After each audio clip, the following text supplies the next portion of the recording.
Librería Católica Jesús el Buen Pastor, lo mejor en artículos religiosos al alcance de usted. Visítanos en cualquiera de nuestras dos sucursales en Pedro Carbo 500A y Vélez Esquina, o en Chile 408 entre Aguirre y Clemente Ballén, o llámanos a los números indicados en la publicación. Estaremos gustosos de atenderte.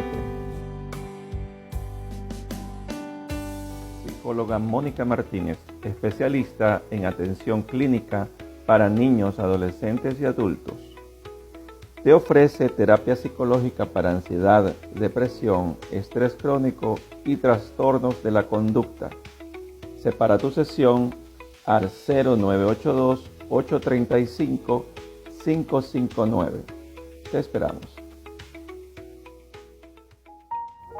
Evangelina Zuluaga, agente de seguros, educador y asesor financiero. Llámanos al 818-205-5144 en Los Ángeles, Estados Unidos. La atención es individual o corporativa. Separa tu cita. Ingeniera Pilar Correa, asesor financiero y coach de alto rendimiento. Llámanos al 747-295-4273, California, Estados Unidos. Atención individual o corporativa. Separa tu cita. Agradecimientos cordiales a nuestra amiga Emma Molina por su apoyo incondicional al proyecto formativo con enfoque virtual y con enfoque católico. También hacemos extensivo nuestro agradecimiento cordial a todos nuestros auspiciantes, colaboradores y seguidores.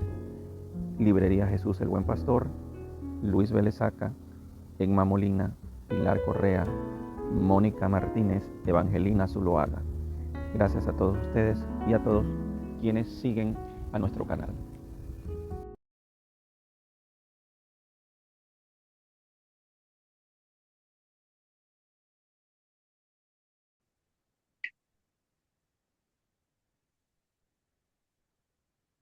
Buenas noches, hermanos. Gracias por acompañarnos en otro programa más de Con Enfoque Católico y Virtual.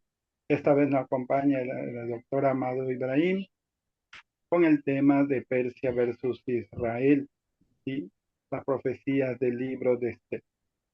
Estamos viviendo este tiempo, gracias a Dios, ojalá parece que hay soluciones de paz, vamos a ver, esperemos, porque a veces dicen una cosa y ocurre otra, pero bueno, vamos a tener confianza en Dios, que esto continúe adelante esta paz y que no sea efímera, no es que en otros meses, unos pocos meses va a volver todo al principio, ojalá que sea una paz duradera. Vamos a empezar con la oración de la paz atribuida a San Francisco de Asís. En el nombre del Padre, del Hijo y del Espíritu Santo. Amén. Señor, haz de mí un instrumento de tu paz. Donde haya odio, ponga yo amor. Donde haya ofensa, ponga yo perdón. Donde haya oscuridad, ponga yo la luz. Donde haya error, ponga yo la verdad. Donde haya desesperación, ponga yo esperanza. Donde haya tristeza, ponga yo la alegría.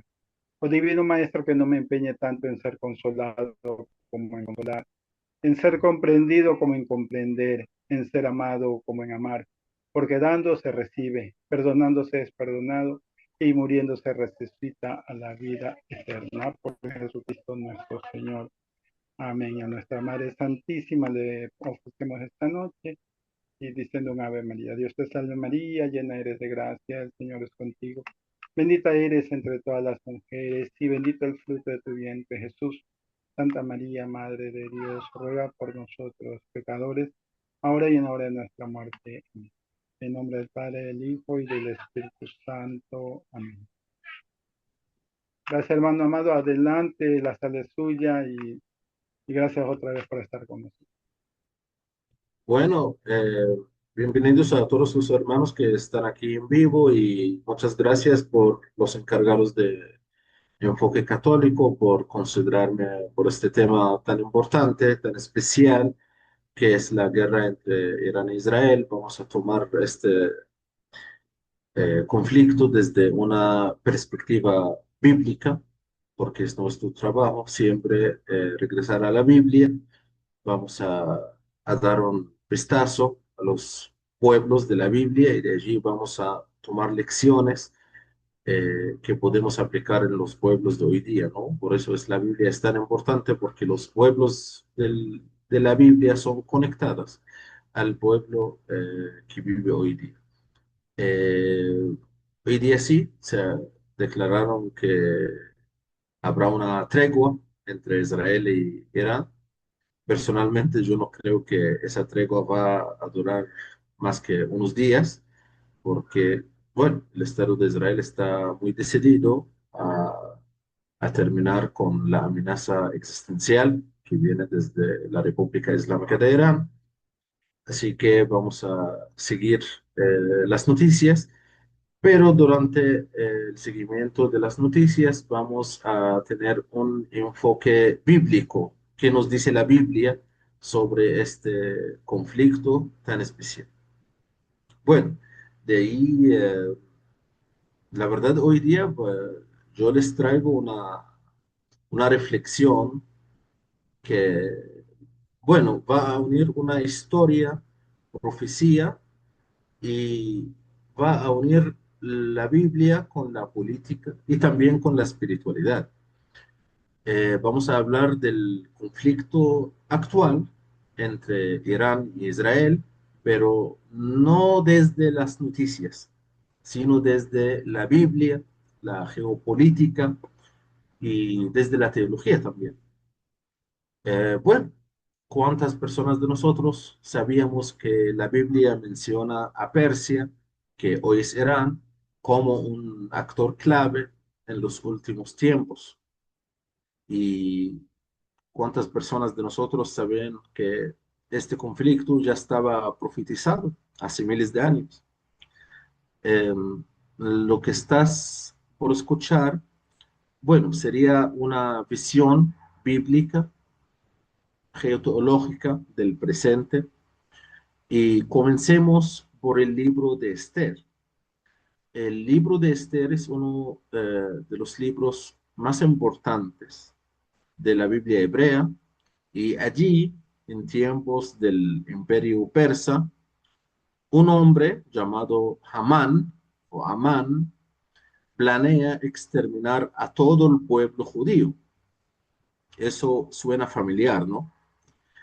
Ese espíritu antisemita de odio irracional hacia el pueblo de Dios hoy se manifiesta también en muchos discursos oficiales de Irán y sus aliados.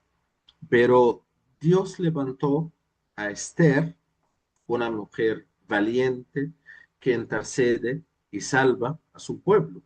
Este no es solo historia, ¿no? Es una clave profética que Dios preserva a su pueblo frente a sus enemigos.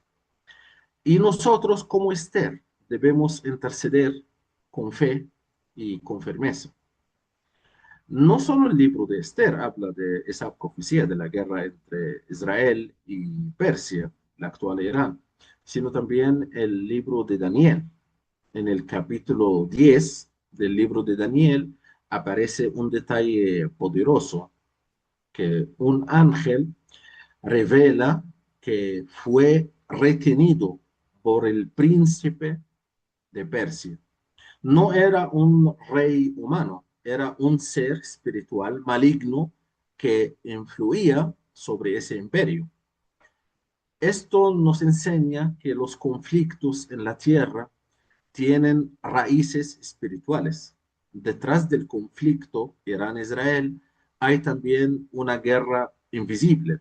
No solo se enfrentan ejércitos, se enfrentan ideologías, se enfrentan teologías, se enfrentan más que todo visiones del fin del mundo. Israel espera al Mesías, Irán promueve el regreso del Mahdi, dos visiones que chocan en lo espiritual y también en lo político, ¿no? Y en medio de eso, nosotros estamos llamados a orar y discernir. Eh, También el libro de Esquiel, uno de los libros proféticos de la Biblia hebrea, y Ezequiel habla de una guerra futura, se llama Gog de Magog, una coalición de naciones que atacan a Israel.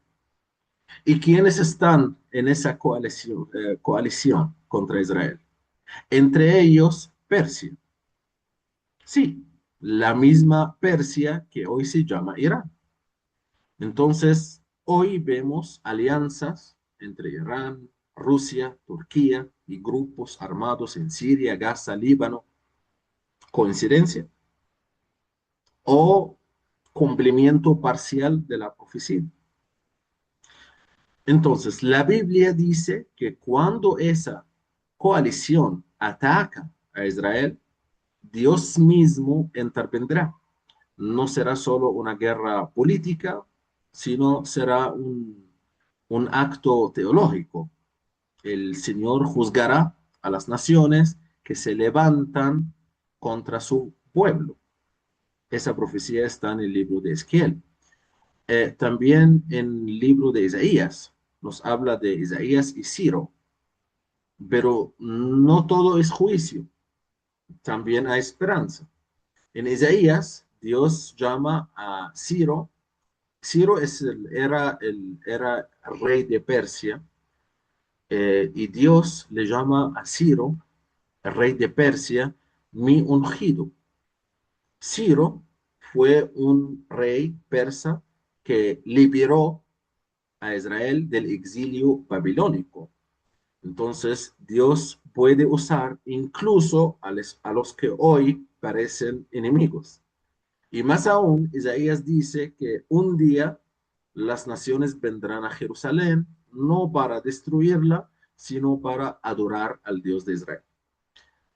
Incluso Irán puede tener un destino redentor, porque hay cristianos en Irán, hay sueños con Jesús, hay conversiones secretas en Irán, así que la esperanza siempre va a ganar. Entonces, queridos hermanos, el conflicto entre Irán e Israel es más que político. No, es más que política. Eh, este conflicto es parte de una batalla espiritual y profética. Dios tiene un plan y ese plan incluye juicio, pero también incluye redención. Nosotros no estamos aquí para tener miedo ni para odiar, estamos aquí para discernir, interceder, proclamar y más que todo esperar con esperanza. El año 2025 es el año del jubileo y la esperanza, ¿no? Eh, entonces, hoy quisiera hacer un viaje profundo por la historia, por la escritura, por la profecía bíblica en la Biblia hebrea, un viaje que va a unir, como he dicho, lo antiguo con lo actual. Vamos a unir lo espiritual con lo político, lo visible con lo invisible. Así que nuestro tema del día de hoy es muy importante, el conflicto Irán-Israel a la luz de las profecías bíblicas, específicamente la profecía del libro de Esther.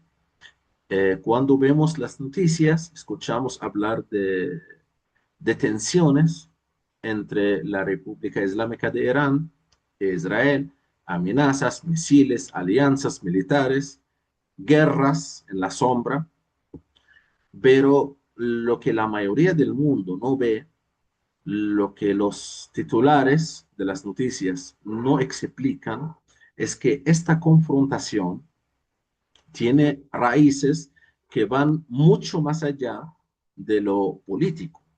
Estamos ante un conflicto que tiene un trasfondo profético, es decir, no solo geopolítico, sino también escatológico. No es simplemente la tensión entre dos estados, el Estado de Israel y el Estado de Irán, no. Es un choque, una tensión entre dos visiones del mundo y dos visiones del destino del ser humano.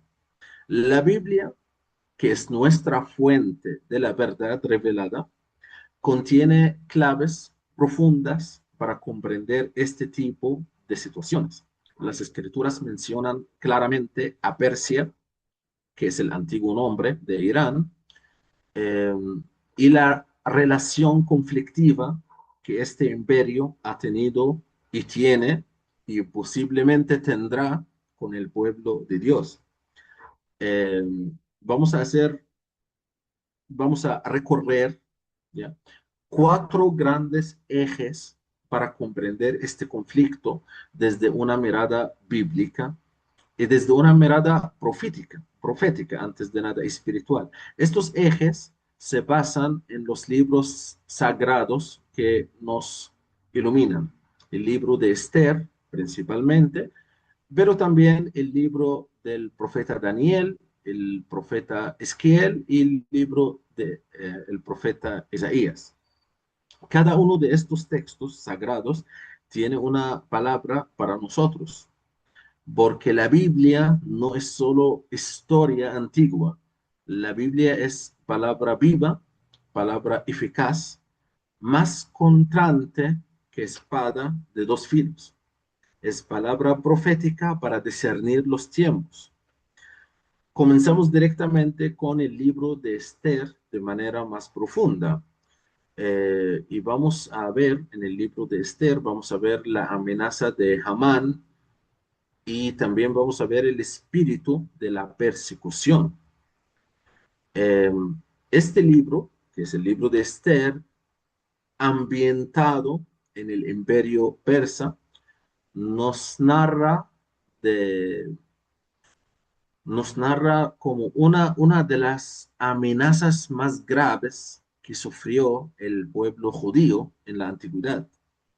El rey Asuero, también conocido como Jerjes, va a reinar sobre un imperio vasto, un imperio poderoso, que es el imperio persa, y su corte es muy lujosa, sus decretos indiscutibles, y en medio de este contexto, un hombre llamado Hamán, que es un funcionario alto, como un funcionario muy alto de rey, trama un plan siniestro, y este plan es el exterminio total del pueblo judío en todo el imperio persa. Este funcionario en Persia, que se llama Amán, representa algo más que una figura histórica. La verdad, en la tradición judía y en la lectura espiritual de los cristianos también, Amán es un símbolo del odio eterno contra el pueblo de Dios. Un odio que resurge en cada generación, que se disfraza de ideología, de nacionalismo, de poder político, no importa, pero que en su raíz es espiritual. Entonces, ¿qué tiene que ver esto con Irán hoy? Yo digo que hay mucho que ver. La historia se repite con nuevos rostros, pero sí, sí, se repite. El régimen iraní actual, fundado en el 1979 como una teocracia islámica chiita, ha adoptado una postura oficial de hostilidad hacia el Estado de Israel. Eh, lo llama entidad sionista y niega su derecho a existir.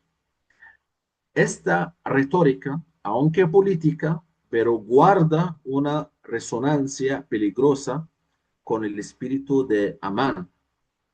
En ambos casos no se trata solo de diferencias diplomáticas, sino también de un deseo de borrar Israel del mapa. Pero la historia de Esther no termina en la amenaza. Esther, una joven judía convertida en reina, se presenta ante el rey y arriesga su vida para interceder por su pueblo.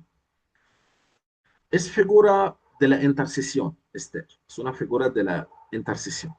Es una figura del valor profético, es una figura del poder de la oración. Esther revela el complot de Amán y el rey revoca el decreto y el pueblo judío se salva y celebra la fiesta de Purim hasta el día de hoy como recordatorio de que Dios no abandona a su pueblo.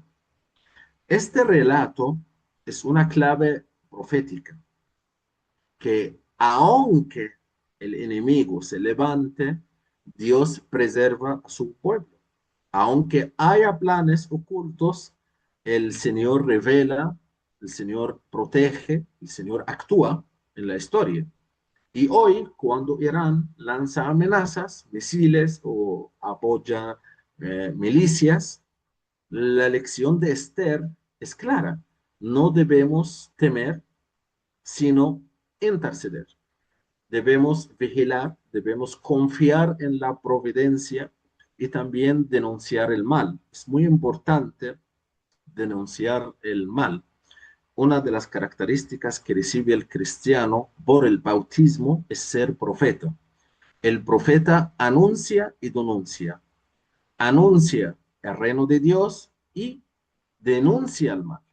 Por eso es una de las funciones muy claves del cristiano al recibir el bautizo, es denunciar el mal. Y por eso estamos aquí hoy día, para denunciar el mal. El segundo eje que podemos hablar hoy día es el libro de Daniel.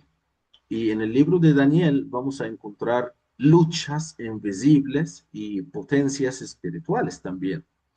Que el segundo eje, como he dicho, en el libro de Daniel, lo encontramos en una profecía en el capítulo 10 y aquí se nos revela una realidad muy importante, una realidad que va más allá de lo visible.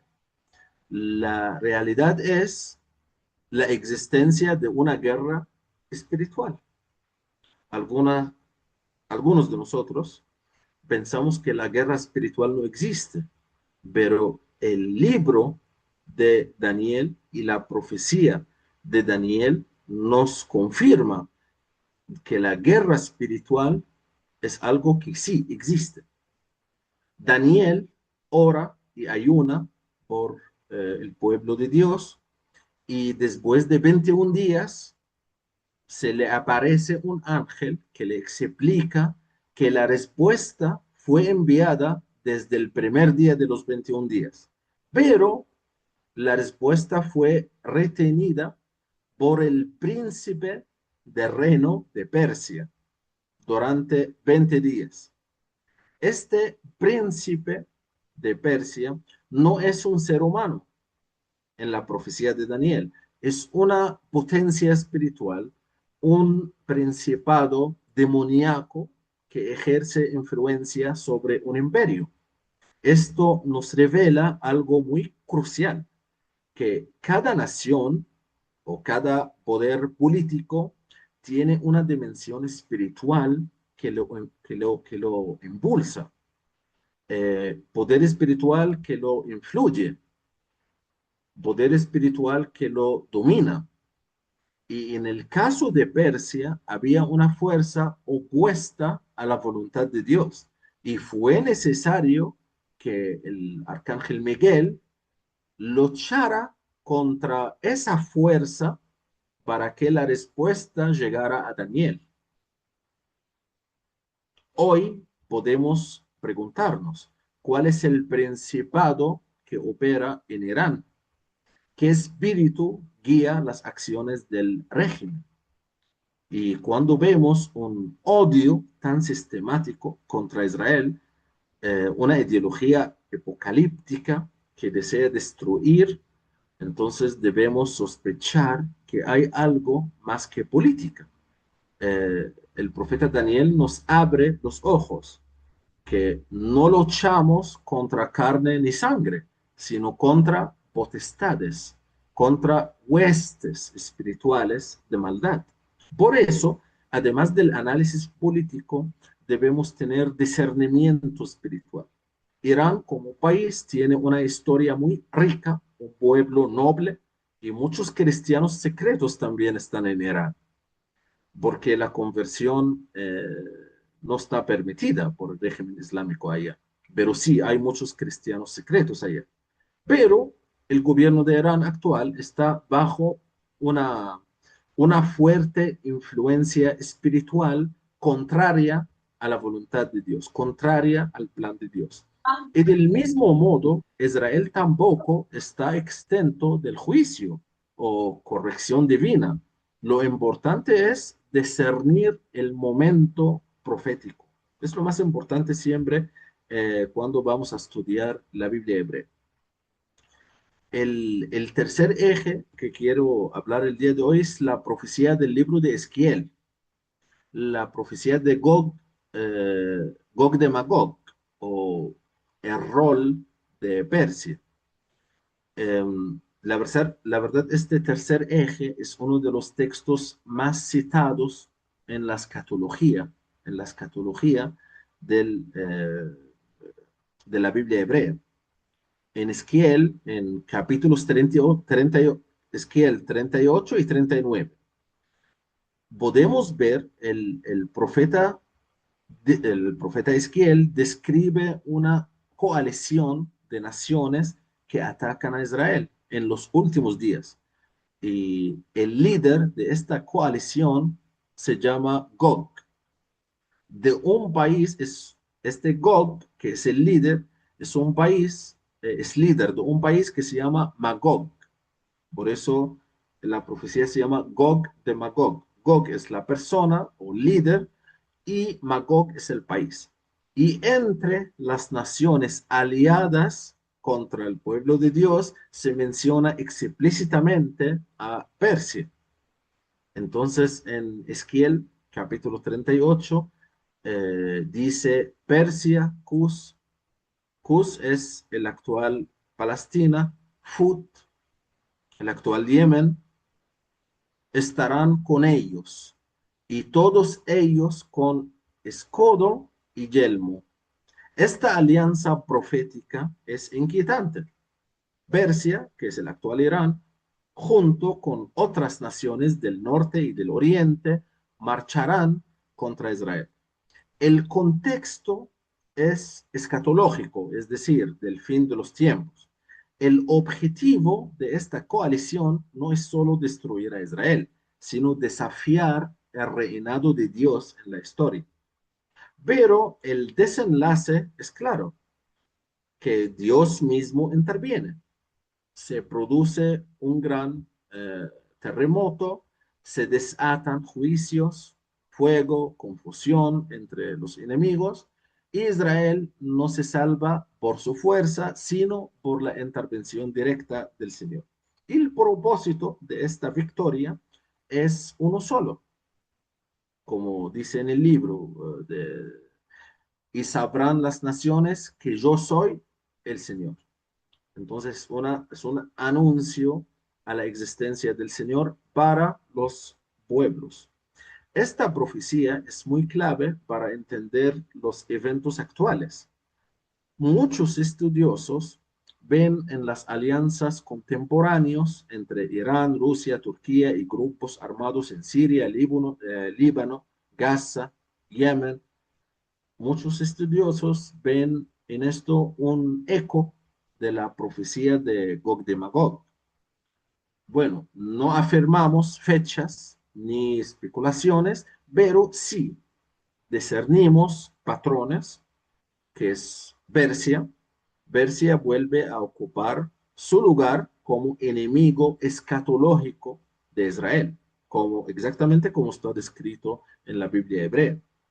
Esto no significa que debamos odiar a Irán, sino comprender el contexto espiritual en que nos movemos. Dios usa incluso los enemigos para cumplir su plan y al final su victoria será total. Eso para siempre en la historia. Y también hay un eje, que es el cuarto eje, que voy a hablar hoy día, es el libro de Isaías, el juicio, la restauración y la esperanza para las naciones. Este eje del libro de Isaías lo encontramos una profecía majestuosa que Isaías profetiza juicio sobre Babilonia, juicio sobre Asiria y también sobre Persia. Pero también anuncia algo más profundo, que las naciones vendrán a adorar al Dios de Israel, incluso aquellas que fueron enemigas. En Isaías capítulo 45 es uno de los textos más sorprendentes, eh, porque Dios llama a Ciro, el rey de Persia, mi ungido. Imagínate, el Dios de Israel llama al rey de una nación enemiga a Israel, que es Persia, y Dios llama al rey de esa nación enemiga mi ungido. Entonces, Ciro será quien libera al pueblo de Israel del exilio babilónico y le permite reconstruir el templo. Esto demuestra que Dios puede usar incluso a un líder pagano para cumplir su voluntad. Más adelante, en Isaías capítulo 60, se describe también un futuro muy glorioso donde las naciones traen sus tesoros a Jerusalén, que las puertas estarán siempre abiertas, pero ¿quiénes vendrán? Esa es la pregunta. ¿Quiénes vendrán? Los descendientes de aquellos que antes combatieron a Israel. Es una visión de restauración, no solo para Israel, sino también para el mundo. Bueno, aplicado a nuestro tema, Irán, aunque hoy aparece como enemigo de Israel, no está condenado eternamente. El pueblo iraní tiene un destino espiritual. Hay testimonios de conversiones al cristianismo en Irán, de sueños con Jesús, de iglesias clandestinas. Por eso, nuestra postura no debe ser solo de juicio, sino también de esperanza.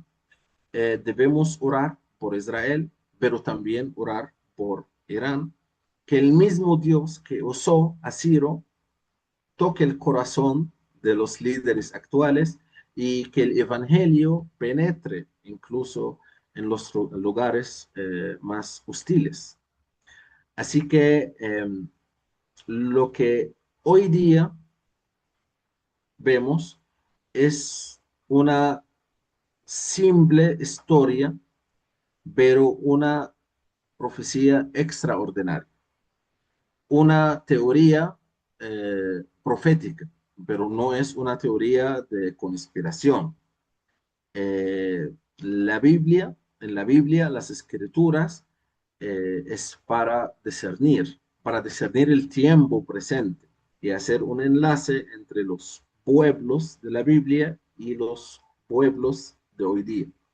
Y la palabra nos ha mostrado siempre que el conflicto tiene raíces espirituales, raíces proféticas, que desde Amán eh, hasta el régimen islámico actual en Irán, que desde el príncipe de Persia hasta Gog de Magog, que desde Ciro, quien liberó al pueblo de Israel, hasta los sueños modernos de iraníes con Jesús, todo nos habla de una lucha entre el bien y el mal, de una lucha entre el reino de Dios y también el reino de las tinieblas.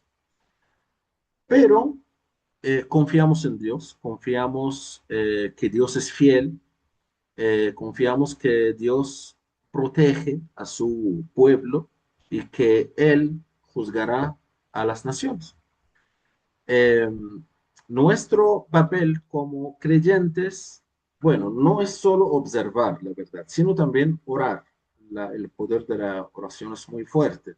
Interceder, tenemos que anunciar la verdad, es muy importante, anunciar la verdad y mantenernos firmes. No debemos caer en el odio ni en la indiferencia. Debemos estar siempre despiertos, vigilantes, llenos de espíritu, confiados en que Dios tiene el control de la historia. Y como dijo nuestro Señor, que cuando veáis que suceden estas cosas, levantad levantad vuestra cabeza y velan, porque vuestra redención está cerca. Así que no hay temor desde una perspectiva bíblica. La geopolítica nos muestra también que esa tensión entre estas dos potencias, Irán e Israel, eh, son proyectos, las dos son proyectos, Israel es un proyecto y Irán es un proyecto, y son proyectos incompatibles. Por un lado, la República Islámica de Irán, con una cosmovisión teocrática chiita y aspiraciones imperiales. Por el otro lado, el Estado de Israel, nación reconstituida en el 1948, portadora de una misión histórica, espiritual, según la tradición bíblica, pero más allá del análisis estratégico y militar, eh, este enfrentamiento va a poseer resonancias más profundas. Es una reconfiguración contemporánea de tensiones ancestrales, de, de antiguas guerras, porque lo que estamos viendo hoy día son profecías del Tanaj, que es la Biblia hebrea. Y la teología bíblica, y en especial la escatología profética del Antiguo Testamento, nos permite interpretar la historia como escenario de despliegue, ¿no? Despliegue de la voluntad divina. En este sentido, el conflicto Irán-Israel no es un fenómeno aislado, no es meramente contingente, es la manifestación de una batalla entre estructuras espirituales, entre proyectos escatológicos incompatibles que se despliega simultáneamente en el plano visible de la historia y en el plano invisible de las realidades celestes. Y tenemos que profundizar en la lectura bíblica. Yo invito a todos los oyentes a profundizar en la lectura bíblica de la Biblia hebrea, que es el Antiguo Testamento, porque es muy conectada con el Nuevo Testamento y también son preparaciones para la venida del Mesías. Aquí sí que es muy importante para nosotros eh, profundizar en la Biblia hebrea. Así que, como he dicho, tenemos el libro de Esther, donde nos encontramos con una teodramática representación del conflicto entre el proyecto divino y las fuerzas que buscan erradicar al pueblo de Dios. El imperio persa es aquí el escenario de la verdad de una amenaza existencial a Israel y simbolizado en la figura de Amán en el libro de Esther. El decreto de Amán fue exterminio a Israel y eso representa no solo una política genocida, sino un intento de anular el designio de salvación de Dios en la historia. Así que desde una mirada teológica, Hamán encarna el espíritu del anticristo. Hamán encarna una fuerza anticósmica que a través de medios políticos y medios legales intenta frustrar el plan divino. En este sentido, el antagonismo de Irán hacia Israel en el presente es algo histórico, ¿no? Eh, es algo bíblico. Nosotros sabemos que Irán legitimiza y hace financiación a milicias que promueven la destrucción de Israel. Sin embargo, en el libro de Esther, la persona que se llama Esther representa también el poder de la mediación profética como figura podemos llamarla una figura tipológica, ¿no? De la intercesión eclesial. Su valentía transforma la historia. El pueblo, en ayuno y oración, coopera con la providencia divina y el decreto de muerte se revierte. Y la celebración de Purim, que hasta el día de hoy en Israel se festeja el Purim por este acontecimiento. La celebración de Purim no es solo memoria, no, es un anticipo del juicio escatológico sobre los enemigos del reino de Dios. Y revisamos las profecías de Daniel, revisamos la profecía de Daniel, abre las puertas a la realidad ontológica de la geopolítica. ¿Qué es la realidad de la geopolítica? Que detrás de cada imperio hay un principado espiritual, como es mencionado en el libro de Daniel. El príncipe de Persia no es una metáfora, sino un ser angélico caído que obstaculiza la realización del plan divino. En clave geoteológico, esto implica que los conflictos internacionales no son meras colisiones de intereses humanos, no, son también confrontaciones entre estructuras espirituales. El conflicto Irán-Israel se convierte así en un campo de batalla donde colisionan visiones mesiánicas rivales, la del Dios de Israel, centrada en la restauración de Sión, y la del Islam político chiita, que promueve la venida del Mahdi y el colapso de Israel. Así que Daniel, en su libro, su profecía, también revela la importancia de la intercesión persistente y del combate espiritual. No basta con estrategias diplomáticas o militares. La iglesia está llamada a orar, ayunar, discernir los signos de los tiempos. Eh, la victoria celestial no se alcanza por la fuerza, sino por la fidelidad, por la resistencia espiritual y sobre todo la alianza con el cielo.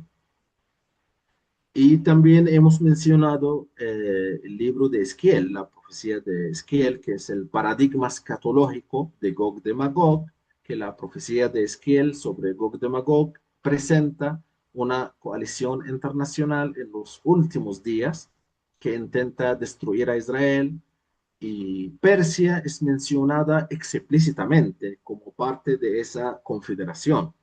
Y desde una perspectiva escatológica, esto representa la culminación de la enemistad contra el pueblo de Dios. Y muchos analistas geopolíticos reconocen en el eje Irán, Rusia, Turquía, una aproximación contemporánea a este conglomerado profético bíblico. Siria, Gaza, Líbano con Hezbollah y Yamán con los Houthis son hoy escenarios donde esta alianza anti-israelí se configura. La Biblia no ofrece cronologías cerradas, ¿no? No, pero sí, la Biblia ofrece lo que podemos decir patrones espirituales y geoestratégicos. Y la intervención divina, descrita con elementos eh, teofánicos como terremotos, fuego, confusión, eso indica que esta batalla no será simplemente una guerra más, sino un acto teológico, el juicio escatológico de Dios sobre los enemigos de su pueblo. El objetivo último es la glorificación del nombre divino ante las naciones. Exactamente como la profecía del libro de Isaías, la esperanza para las naciones. El profeta Isaías ofrece un horizonte más amplio, que es el juicio de las naciones, se articula con la posibilidad de redención. Ciro, un rey de Persia, que ¿Cómo la llamó Dios? Dios la llamó ungido. Dios de Israel llama a un rey persa que se llama Ciro, lo llama mi ungido, demostrando que incluso potencias extranjeras pueden ser instrumentos de la providencia. Pero ¿por qué le llamó el Dios de Israel? ¿Por qué llamó a Ciro mi ungido? Porque Ciro liberó del pueblo de Israel del exilio babilónico y les dejó regresar otra vez de Irak, Babilonia, hasta Jerusalén para fundar su ciudad otra vez. En el capítulo 66 o 60 o 66 en el libro de Isaías, las naciones que antes combatían a Israel terminan riéndose al Dios de Sión. Esta visión implica que incluso Irán no está ontológicamente condenado. Muchos testimonios de conversión en Irán, de sueños con Cristo, de iglesias clandestinas, apuntan a que el Espíritu de Dios se mueve incluso allí donde hay oscuridad política.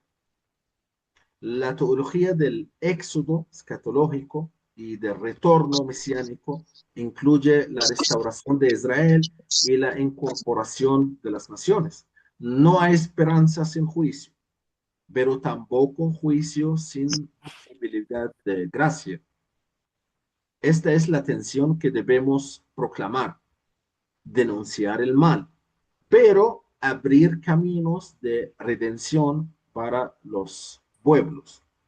Así que, en conclusión, hermanos, eh, tenemos ver las profecías del Antiguo Testamento como una vigilancia profética, como una esperanza geoteológica. El conflicto Irán-Israel es más que un fenómeno internacional, es un microcosmo de la lucha entre el reino de Dios y los poderes del mundo. Eh, Así que hoy día hemos recorrido textos que nos hablan del odio ancestral, de las fuerzas espirituales que influyen en las naciones, de la coalición escatológica contra Israel y de la posibilidad de la redención para todos los pueblos. Y desde una perspectiva teológica, estamos en medio de un kairos, un tiempo de discernimiento donde la iglesia no puede ser neutral ni tibia. Estamos llamados a ser centinelles del reino, intercesores por Jerusalén, profetas ante los imperios, portadores de esperanza escatológica, anunciar al bien y denunciar al mal. Es nuestra función. La geoteología nos recuerda que el espacio y el poder no son neutros, no son neutrales, ¿no? Están cargados de significado espiritual. Irán e Israel son más que dos estados. Irán e Israel representan símbolos teológicos. El desenlace pertenece al Señor. Mientras tanto, nos toca orar, discernir, anunciar el bien, denunciar el mal y esperar con esperanza. Y también, para cerrar, no solo estos 4 libros proféticos mencionan a este conflicto, sino también si vamos a profundizar más en el Antiguo Testamento, en la Biblia hebrea, vamos a encontrar también el eje del libro de Génesis, la enemistad entre las simientes, que todo comienza, nosotros sabemos que todo comienza en el Génesis, que después de la caída pronuncia una profecía fundamental, que pondré enemistad entre ti y la mujer, entre tu simiente y su simiente. Esta es la primera profecía mesiánica en el libro de Génesis, pero también el anuncio de una guerra espiritual entre dos linajes, el linaje de la fidelidad a Dios y el linaje de la rebelión. Más adelante, En los relatos patriarcales vemos surgir las tensiones entre Ismael y Isaac, entre Esaú y Jacob. Ismael, ancestro de muchas naciones árabes y en cierto sentido figura de los pueblos del Medio Oriente, se convierte en un símbolo profético de oposición a la promesa hecha a Isaac. Esta no es una enemistad étnica, no, sino espiritual. Ismael representa la carne, Isaac representa la promesa. También vemos cómo Babel, que luego dará lugar a los imperios hostiles a Israel, el imperio babilónico, es el intento humano de alcanzar al cielo sin Dios. Persia, que va a heredar el modelo babilónico, se configura como uno de los poderes que en distintos momentos se enfrentará. En este contexto, Irán sí representa hoy más que una nación. Irán simboliza un sistema que se opone a la plenitud de la alianza de Dios. También el libro del Apocalipsis en el Nuevo Testamento. El Apocalipsis de San Juan es la consumación de toda la revelación. Allí encontramos la clave escatológica para interpretar el presente. Tres figuras dominan el escenario final: el dragón, la bestia y Babilonia la Grande. El dragón, bestia y Babilonia la Grande. Del Apocalipsis estoy hablando. El dragón es Satanás. La bestia representa los poderes políticos, los poderes también religiosos que persiguen al pueblo de Dios. Y Babilonia es el sistema del mundo, el mundo corrupto, idólatra, violento. En el capítulo 17 del Apocalipsis, eh, Babilonia se viene con la sangre de los mártires. Y me pregunto yo, me sale una pregunta, ¿podemos ver aquí un eco de régimen o múltiples regímenes que persiguen al pueblo creyente y niegan al pueblo de Dios y promueven un mesianismo alternativo? Bueno, Irán, con su escatología chiita, aguarda a una figura que se llama el Mahdi y ha proclamado públicamente el fin del Estado de Israel como meta.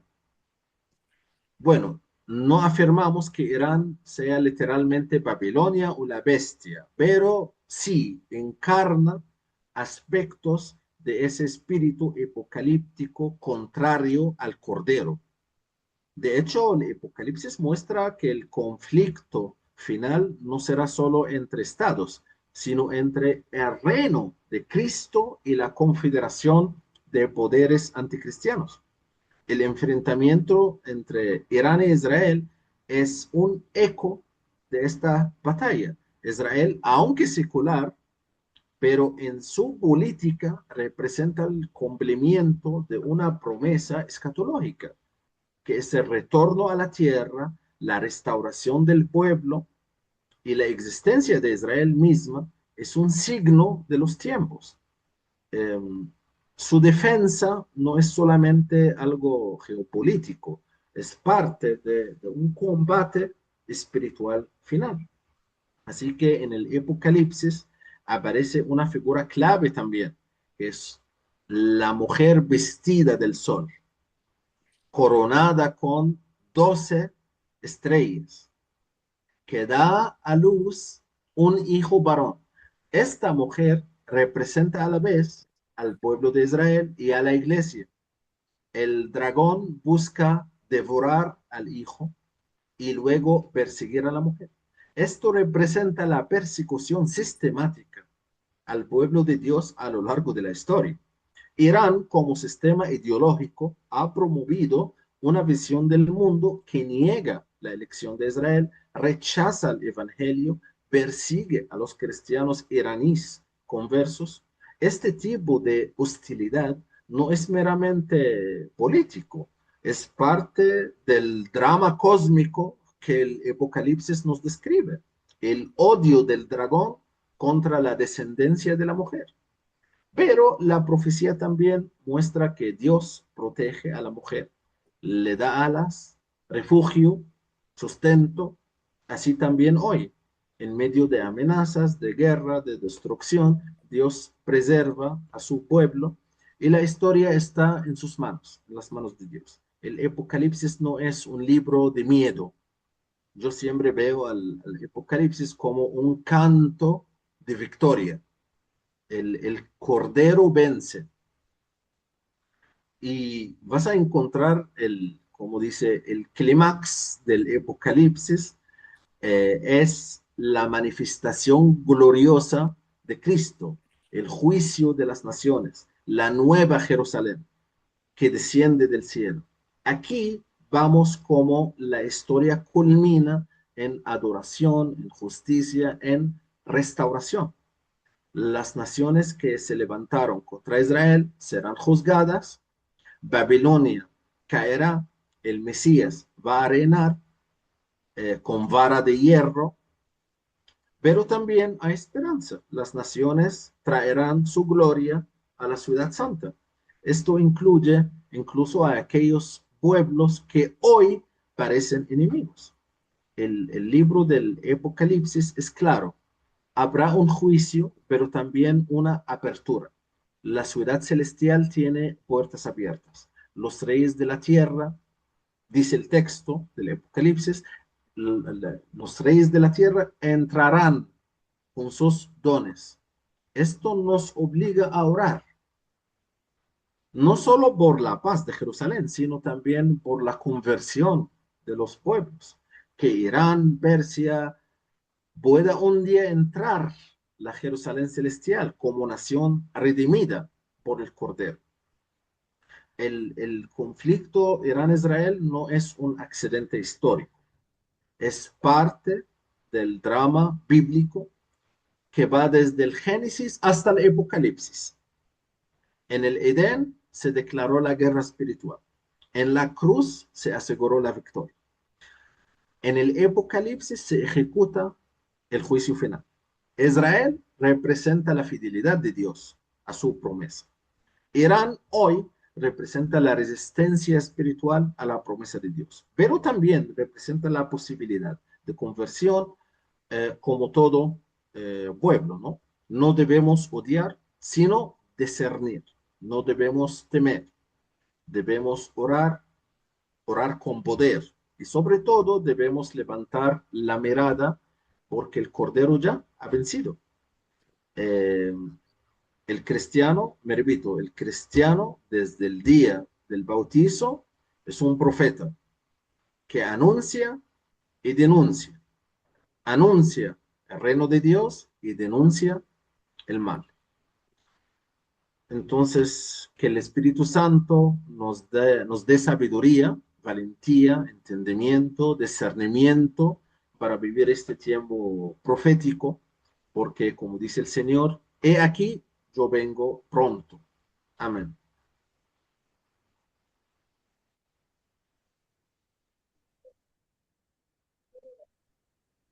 Hermano, gracias por esta conferencia tan magnífica. Seguro muchos aclararon algunos puntos que tenemos así a medias nomás, ¿no? Este espacio es para preguntas. Si alguien del público desea hacer alguna pregunta, por favor, adelante, que tenga que ver con el tema.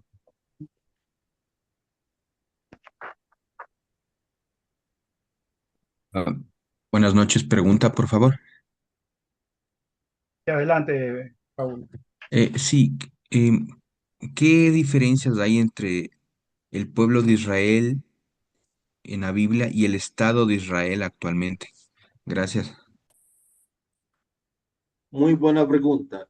el Estado de Israel actual es la refundación del pueblo de Israel antiguo, es decir, la restauración del pueblo de Israel que existía en el tiempo de Jesús, porque el Estado de Israel actual existía en los tiempos de Jesús y no olvidamos que Jesús era judío, es decir, Dios decidió que su hijo, su único hijo, sea judío y se fundó en el pueblo judío y el Estado judío en la época de Jesús fue parte del Imperio Romano, es decir, tuvieron como independencia parcial, pero era un Estado judío.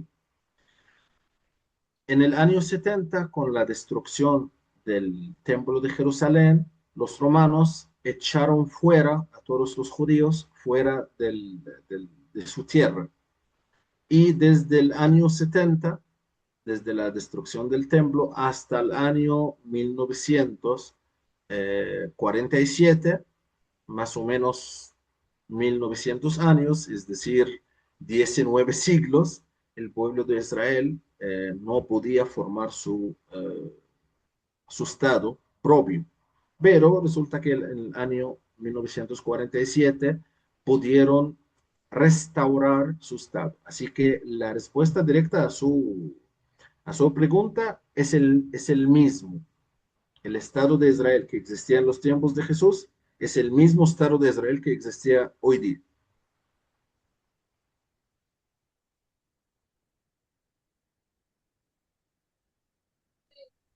¿Alguien más, por favor? ¿Alguna pregunta?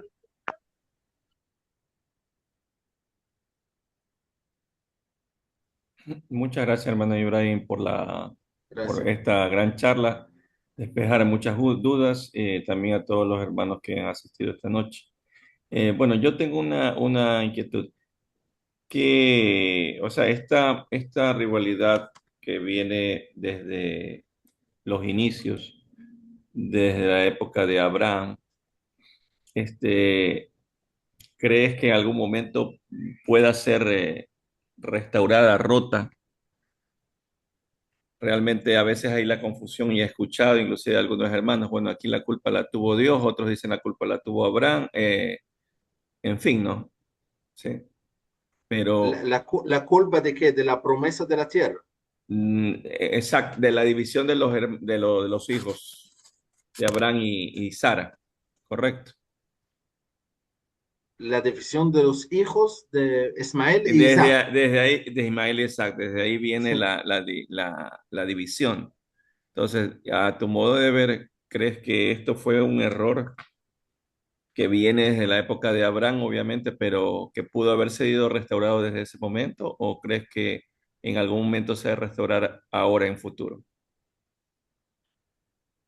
Yo no veo un error en el tema. Lo que pasa es que Abraham, ustedes saben que Abraham no tuvo hijos y hasta que Sara tuvo muchos años, así que Sara decidió darle a él su esclava, que se llama Agar, que era una mujer egipcia. Bueno, el hijo que nació, que es Ismael, es hijo de una mujer egipcia, pero no es importante que ella es egipcia. Lo más importante es que ella eh, no es libre, es una esclava. Así que siempre lo han mirado como hijo de una esclava. Sí, es hijo de Abraham. Y Abraham lo reconoció. Y él es el hijo primogénito, ¿ya? Con la edad, él es el primero. Así que, pero su problema era que su mamá no es la esposa de Abraham. Es que en estas épocas, los hombres podían tener una esposa, pero también esclavas, otras esclavas. Y de estas esclavas le nacieron hijos. Y aunque el hombre reconoce a los hijos que nacieron de las esclavas, pero el hijo de la mujer, de la esposa, permanecía él como el primogénito, aunque no es el mayor, como en el caso de Isaac, porque Isaac es menor que Ismael. Aún así, la primogenitura es Isaac. ¿Por qué? Porque su mamá es la esposa formal o la esposa oficial, para decirlo de Oficial, alguna bueno. manera.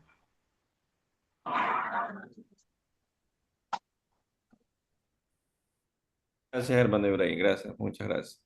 Pero bueno, esto en algún momento se debe restaurar, obviamente, ¿no? Algún momento irá el pueblo Es eh, que esto, de es ley, que ¿no? esto no tiene que ver con el destino de los pueblos. Es decir, si el descendiente de Ismael es mejor que el descendiente de Isaac, el descendiente de Ismael va a ver el reino de Dios, el descendiente de Isaac no. ¿Me entiende? Es que Dios es justo. Él no va, no es que todos los israelíes son buenos y todos los israelíes van al cielo, todos los israelíes van a realizar el reino de Dios. No, hay buena gente y mala gente en todas las naciones. Nosotros tenemos textos bíblicos, la analizamos y la vamos a entender de manera espiritual, pero no podemos decir que los descendientes de Ismael son malvados. No, no, no. Los descendientes de Ismael que van a seguir el camino de los justos, el camino de la justicia, van a realizar el reino de Dios. Claro. Muchas Lo que gracias, quiero hermano Ibrahim. decir es que el conflicto entre Ismael e Isaac no tiene que ver con el destino de la descendencia. Pero sí con la rivalidad actual, correcto. Sí, con la rivalidad actual, pero con la rivalidad actual porque algunos descendientes insisten eh, a no seguir la palabra de Dios, insisten a destruir el pueblo de Dios. Una de las cosas que yo no puedo entender por qué el pueblo de Irán y por qué el régimen de Irán, mejor dicho, no se enfoca en el desarrollo de su país. ¿Por qué quieren aniquilar a un Estado que ni siquiera tienen fronteras con Irán? Así que esa amenaza existencial para mí no tiene sentido. Así es. A eso es Los que me iraníes refiero. tienen ¿Será que eso restaurado enfocarse algún en el día? desarrollo de su propio país. Exacto, hermano Ibrahim. Eso es lo que yo me pregunto. O sea, ¿algún día será restaurado este gran odio o este gran fanatismo prácticamente de estos grupos, ¿no? Diría yo, ¿no? Sí, eso no tiene nada que ver. Eso no tiene, sí, sí, te entiendo.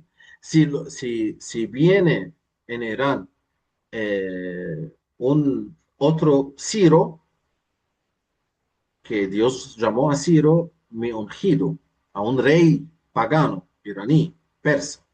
Lo llamó mi ungido. ¿Por qué? Porque permitió la liberación del pueblo de Dios del exilio babilónico para que regresen a su país, Israel, y a su ciudad, Jerusalén. Así que si viene un rey a Persia como Ciro, entonces no hay problema. Y podemos ver ahora, por ejemplo, te digo algo, los países árabes, Arabia Saudita, Qatar, todos estos países, Bahrein, Emiratos Árabes Unidos, Omán, todos estos países tienen casi acuerdos de paz con Israel y no tienen nada que ver con la guerra. Y esos países son tan desarrollados. ¿Y por qué? Porque son enfocados en su propia economía, no hay rivalidad hacia Israel, aunque algunos pueblos sí tienen odio hacia el pueblo de Israel, odio que yo no lo veo bien, pero sí hay odio, pero por lo menos los reyes de los árabes ahora están en el camino correcto. No tienen odio hacia Israel, no hay rivalidad hacia Israel. El que sale de esa regla es el régimen de Irán, como podemos ver, y hoy día declararon que hay una tregua. En mi humilde opinión, esa tregua ni siquiera va a durar algunos días. Uno de los dos va a echar misiles al otro otra vez. ¿Por qué? Porque el problema no es una tregua, el problema no es así, el problema es existencial. El problema es existencial. Irán va a regresar otra vez para desarrollar su programa nuclear. Y de allí Israel otra vez tiene que planificar otra vez para entrar en otra guerra contra el régimen iraní. El sueño nuclear de los iraníes no se va a acabar, no se va a acabar. Y el que sabe o el que conoce a los iraníes sabe muy bien que el pueblo iraní es un pueblo muy, pero muy orgulloso. Ellos tienen un orgullo nacional. Para ellos, el persa, la verdad, Irán es una palabra de dos sonidos. Ir, que viene de la palabra Ari, es decir, el pueblo elegido o el elegido, y An es como Afganistán, el país de los afganos, Pakistán, el país de los Pakistán, Irán, el país de los elegidos, hacia su país en el idioma farsi o en el idioma persa, el país de Irán, Irán significa el pueblo de los elegidos. Así que ellos tienen una imaginación muy fértil, que ellos son el pueblo elegido, que ellos son los más fuertes, hasta miran a los árabes, hasta ellos miran a los árabes de una mirada inferior.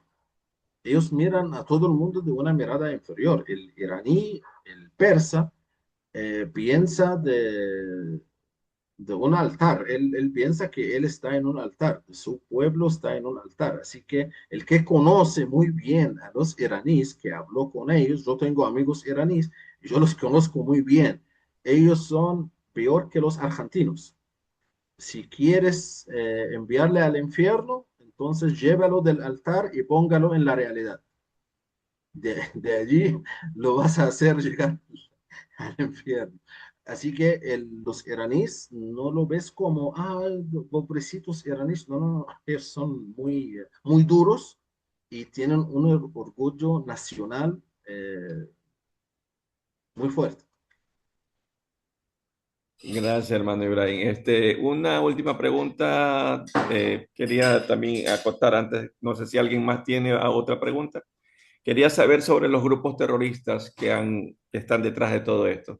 Hamas, Al Qaeda, etcétera. Estos grupos son de estos grupos extremistas. Estos grupos tienen algo que ver con la desestabilización de la región. Serán más adelante probablemente un problema realmente no solo para la región oriental, sino también para toda Europa y todo el mundo. Estados Unidos y el ejército norteamericano tiene un hábito muy mal. Armar a grupos o a milicias para confrontar o enfrentar de manera indirecta a los enemigos de Estados Unidos. Y después de ganar la guerra contra el enemigo de Estados Unidos, estos milicias se vuelven contra el mismo Estados Unidos. Y de allí Estados Unidos deja de llamarlos nuestros HPs, sino los llama HPs nomás, sin nuestro. ¿Ya? Este es el problema. El Qaeda, ¿quién lo formó Al Qaeda? ¿Quién le dio armas? Estados Unidos. ¿Para qué? Para entrar en una guerra contra los rusos. Ya terminó la guerra contra los rusos y ya. Ahora ellos quieren atacar a Estados Unidos. Entonces ya, no son nuestros HPs, ya son HPs, ya no da más, no son nuestros. Entonces de allí les llamamos terroristas y de allí vamos a enfrentar guerras. Así que yo veo que todos estos grupos terroristas, ¿quién formó a todos ellos? Yo te aseguro Estados Unidos. ¿Ya? Contra la voluntad de Israel. Ojo, los líderes de Israel sabían que Estados Unidos está financiando a estas milicias ¿Para qué enfrenta a Rusia? ¿Para qué enfrenta a Turquía? ¿Para qué enfrenta a algunos de ellos hasta para enfrentar a Irán hace 20 años o 15 años? ¿Ya? Porque hay un problema entre el Islam sunita y chiita, así que los Estados Unidos siempre daba armas a los sunitas contra los chiitas. Es una historia larga, pero en fin, en conclusión, el que formó estas milicias y le daba forma es Estados Unidos contra la voluntad del Estado de Israel. Y ahora Estados Unidos y Israel y todos los pueblos del Medio Oriente están pagando el precio del error de Estados Unidos. Ese es. Muchas gracias, hermano Ibrahim. Señorita Marcia Sarabia, no sé si de pronto desea hacer alguna pregunta. Aquí ha comentado, dice, si Irán es de los elegidos, Israel es el pueblo de Dios. Está preguntando. Por eso estamos en problema, porque estamos viendo un conflicto entre dos países. Cada uno piensa que es el elegido. Así que imagina la tormenta que vamos a ver. El pueblo de Irán se llama, Irán significa el país de los elegidos o el país de los superiores en otra traducción. Y el pueblo de Israel es el pueblo que cree que él es el único pueblo elegido, porque igual el pueblo de Israel piensa que ya, Dios nos eligió para todos. Todavía ellos no pueden creer totalmente que Dios ha usado al pueblo de Israel para enviar su palabra a todo el mundo. Así que también hay fanáticos en Israel que odian a todo el mundo.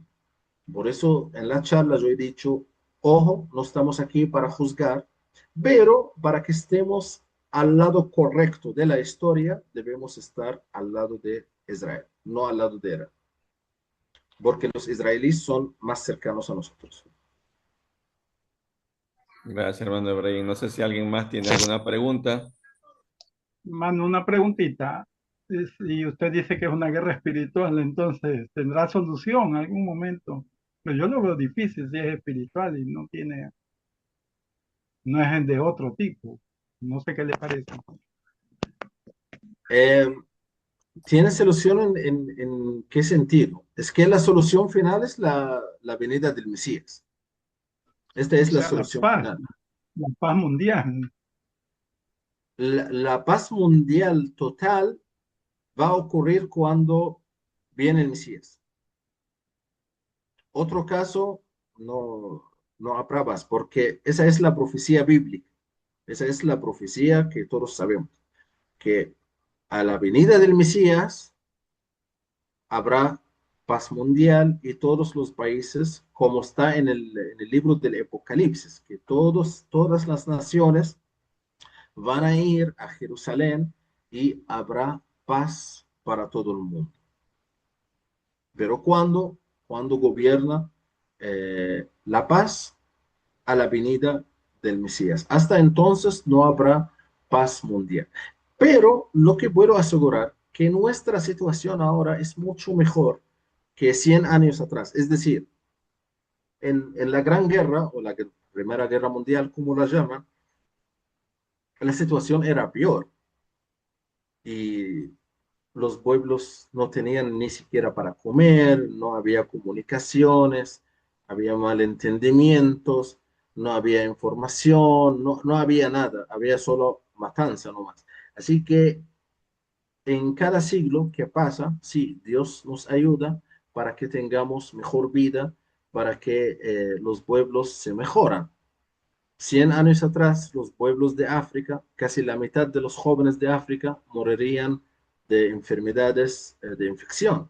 Ahora los pueblos de África sí tienen cientos de millones de habitantes, ¿ya? Gracias a la vaccinación, gracias a los antibióticos, gracias a las medicaciones. Así que la vida va mejorando poco a poco y estamos cerca al año 6000, eh, según el calendario hebreo, que estamos ahora en el año 5800 70 y algo, así que más o menos falta 120 años para el año 6000.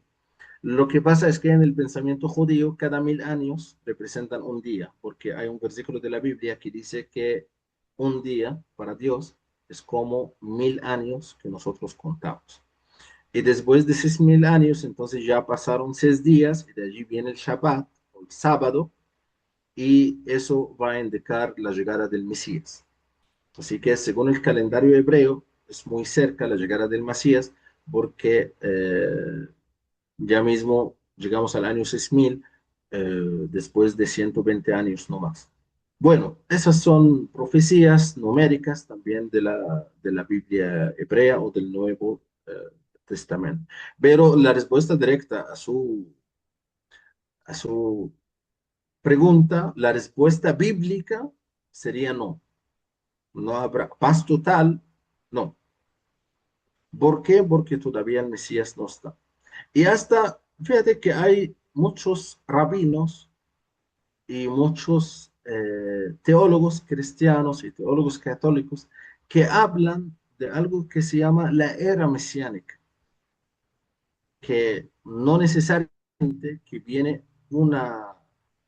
viene Jesús para gobernar al mundo de una vez. Sí, viene Jesús otra vez, la segunda venida, es una profecía, pero yo hablo de la paz mundial que puede ocurrir a través de una era mesiánica. Ellos consideran que el Mesías no es una persona, sino una era mesiánica donde gobernará el reino de Dios. Así que hay muchas explicaciones, así, hay muchas interpretaciones también de las profecías bíblicas. Ok, hermano, muchas gracias. No sé Y como he si dicho en la charla, tenemos un problema que nosotros, entre Irán, Israel y también otros países, cada, cada país representa una visión diferente al mundo, cada visión mesiánica diferente al mundo. El Mesías de los judíos es diferente al Mesías que esperan los cristianos, es diferente al Mesías que esperan los chiitas, es diferente al Mesías que esperan los sunitas, así que cada uno está esperando su Mesías. Este es el problema, que hay choque porque cada uno tiene una visión contraria al otro. y cada uno tiene sus propios intereses, lógicamente. ¿Alguna Permíteme, pregunta más? ¿Alguna no, ya pregunta por más, aquí. hermanos? Jaimito, Marcia, Cecilia, Barbarita, doctor Luis Mora, ¿alguna persona más? ¿Desea hacer la pregunta, alguna pregunta final?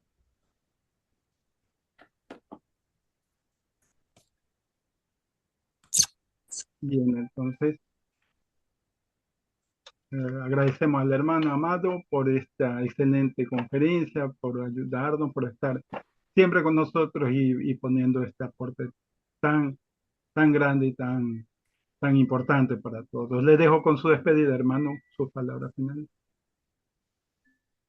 Bueno, muchas gracias a ustedes con el Enfoque Católico por considerarme para esa charla.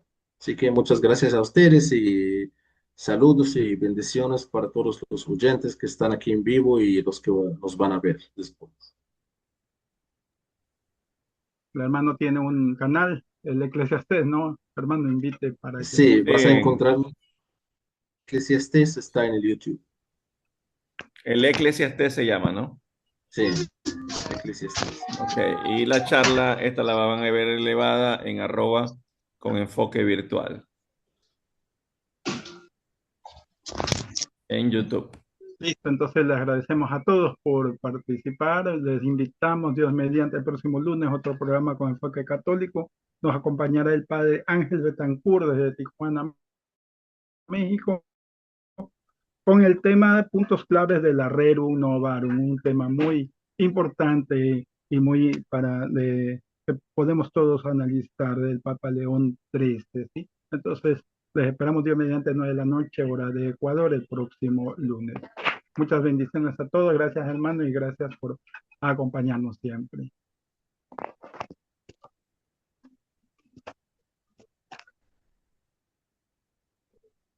Gracias a todos, gracias, bendecida noche. Gracias.